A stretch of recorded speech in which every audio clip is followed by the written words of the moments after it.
Boeing whistleblower John Barnett found dead. Online influencer Andrew Tate and brother detained in Romania. China's Congress ends with a show of unity behind Xi. Sweden officially joins NATO. Former Honduran president found guilty in drug trafficking trial. Emma Stone wins second career Oscar for Poor Things.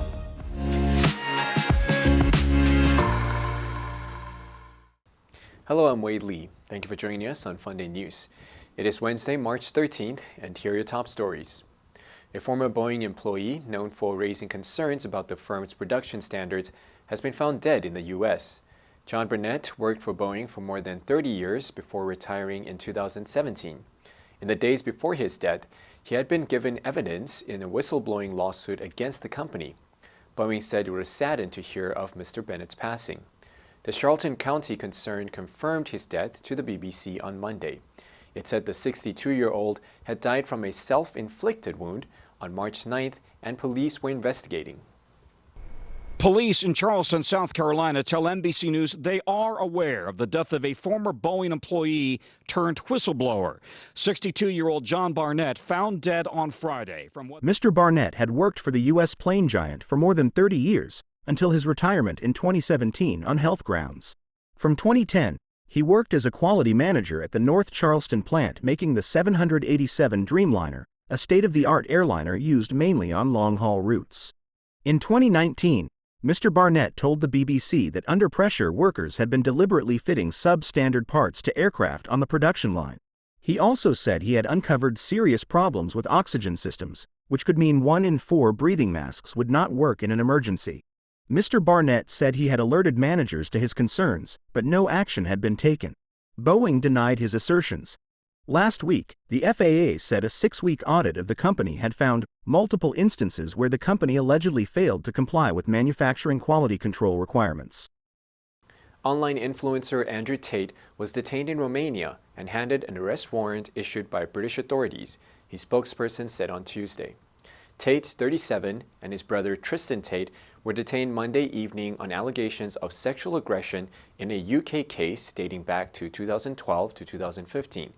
Andrew Tate, who has amassed 8.7 million followers on the social media platform X, has repeatedly claimed that Romanian prosecutors have no evidence against him and that there is a political conspiracy to silence him.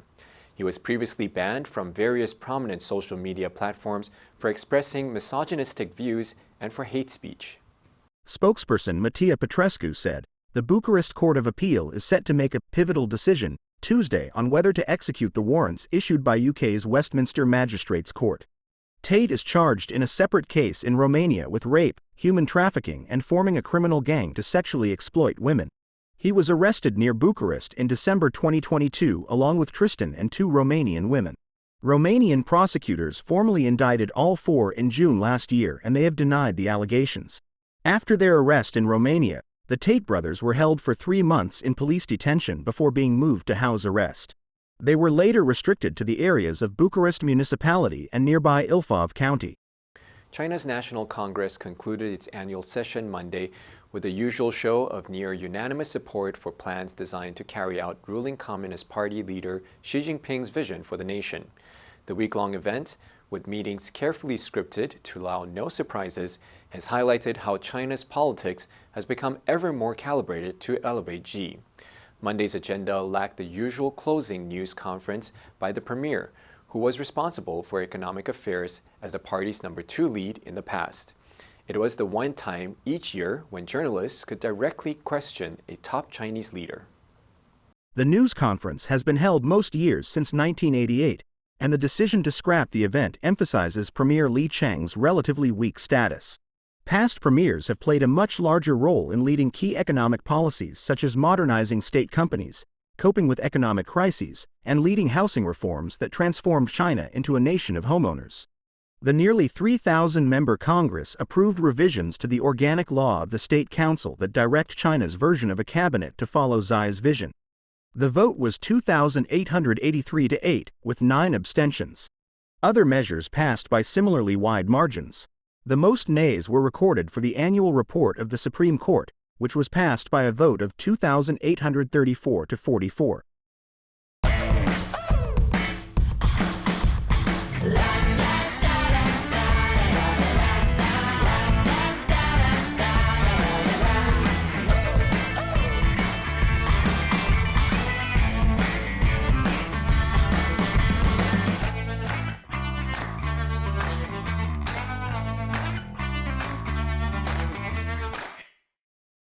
Sweden officially joined NATO on Thursday after Russia's invasion of Ukraine spurred it to rethink its defense policy and abandon its long-held position of neutrality.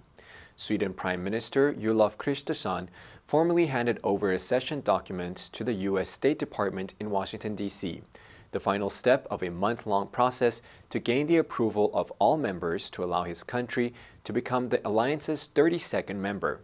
U.S. Secretary of State Antony Blinken received the documents, which he said were the product of nearly 2 years of tireless diplomacy by NATO members. The documents are put into a vault at the State Department, which serves as the treaty depository for NATO. Sweden joining NATO was scarcely conceivable a little more than 2 years ago. The country remained neutral in both world wars, but when Russian troops began marching toward Kyiv in February 2022, Sweden, and its Nordic neighbor Finland, became alert to the threat Moscow could pose to nearby countries outside the alliance.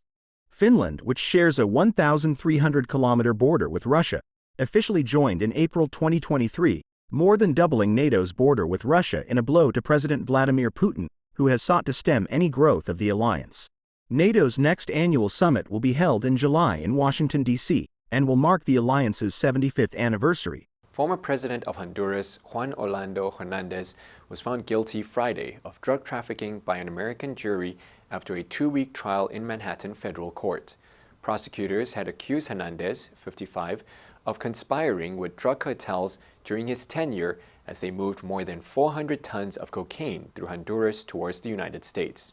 In exchange, prosecutors said Hernandez received millions of dollars in bribes that he used to fuel his rise in Honduras politics. Hernandez was president of Honduras from 2014 until 2022. He was extradited to the United States in 2022 after the completion of his second term in office on charges of conspiracy to import cocaine into the United States, conspiracy to possess firearms and destructive devices for drug trafficking, and possession of this type of weapon during the drug trafficking conspiracy. He faces a maximum sentence of life in prison for each of the charges.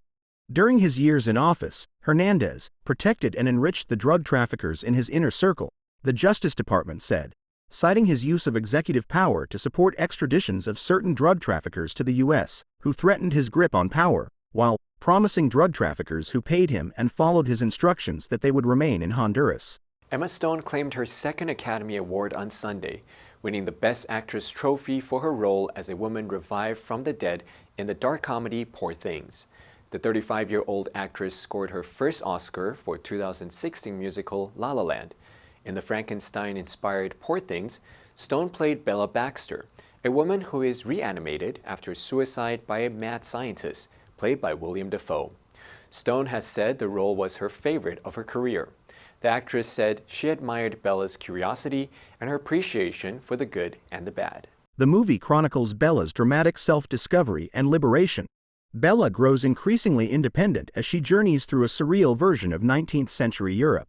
The only major upset at the Oscars on Sunday night occurred late in the proceedings, when Emma Stone won the Academy Award for Best Actress, upending expectations that the honor would go to Lily Gladstone.